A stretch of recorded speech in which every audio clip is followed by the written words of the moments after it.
Well, nearly 7 million smartphones are sold across the country each year. But when it comes to picking one, Aussies aren't just chasing flashy features, are they, Dan? New research shows battery life is the real deal breaker, with buyers wanting phones that can keep up with their screen time, their scrolling and everything in between. Here to break down the top contenders lighting up the market is today tech expert Trevor Long. Trev, now you've got an array of smartphones here before us now. We should just touch quickly on this data breach. Worst in history? Is that a bit of a beat up? 16. Well, it's not a data breach. It's a collection of data from data breaches and from viruses that have been on people's phones and computers. 16 billion credentials, so usernames and passwords, completely exposed in one place. So it's like a supermarket for scammers and criminals. They can just go, I want 1 million addresses, I want 1 billion addresses. So and just buy them. Right now, the concern here is your password lost? Probably. So change your password, set up strong security like two-factor on your devices, and also install internet security on your phones, your tablets and your computers.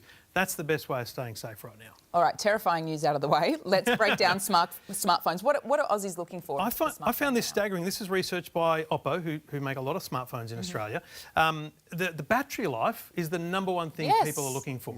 You know, sometimes you think it's because I want an Apple or a Samsung, but actually value for money is critical there. Huge demand for that. Just trusted brands is important. Camera quality is there, but it's nowhere near battery life, which just shows how much we rely on these things to be working for us every day. There's nothing more frustrating than you get a couple hours into your morning and it's already, 15, battery 20%. Anxiety is a real thing. And you're like, I've only been doom scrolling for 6 hours. Why can't this thing keep up? Why wouldn't it be working right now? Trev, I actually leaned on you. He's my my tech support. I just slide into his DMs. He recommended me a new phone recently, but that new phone actually has a setting on it to preserve the battery life as well. So people watching now, you can your do that phone kind could of be stuff better. to make sure that you're preserving the life of the phone and also getting more out of it. You should get years out of your phones.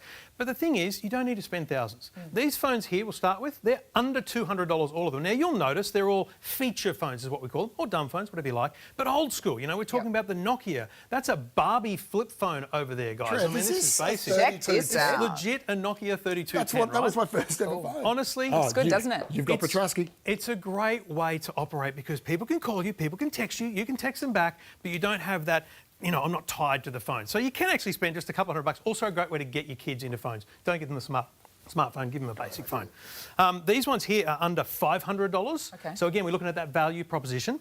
These are great phones. Oppo, Motorola, HMD, these are good brands. They're making thousands and thousands of phones. They're selling thousands. These are actually all under $400. Great cameras, great screens, great performance. This is the sweet spot. I think something like 30% of phones every year are sold in this price range or less. So, we have this in our head that iPhones and Samsungs are the biggest and they sell the most. They do, they sell a lot. But there is a huge number of people spending $500 or less. We creep into more expensive territory, I imagine. It's like the price is right, isn't it? We're just shuffling up. The data from Oppo tells us people want battery life and value for money. But I was talking to Samsung and they told me that there were 7 million phones sold every year, which I was blown away with, right? 54% of phones sold in Australia are under $700. More than half the phones sold in Australia are under $700. So these here, all under $700. We've got Samsung have phones well under $700. People probably don't realise that. Again, you've got Oppo, Motorola, big brands doing great things. There's a lot of different things. There's Google phones here. Again, it really is, as you incrementally spend more, you get a slightly better camera, you get a slightly brighter screen, and you might get different battery life. But great value. There's no reason to spend huge money and be on a contract if you can buy it outright and actually get a great phone. And just quickly at the pointy end. Pointy end, you get a lot of stuff. Now, this is the HMD. I love this one because you can pull it apart yourself and repair it. That's repairability. If you want to replace the battery, replace the screen, that's huge value. Again, Oppo has great value at this end. And this, guys, this is the Samsung Galaxy S25 Edge, super thin smartphone.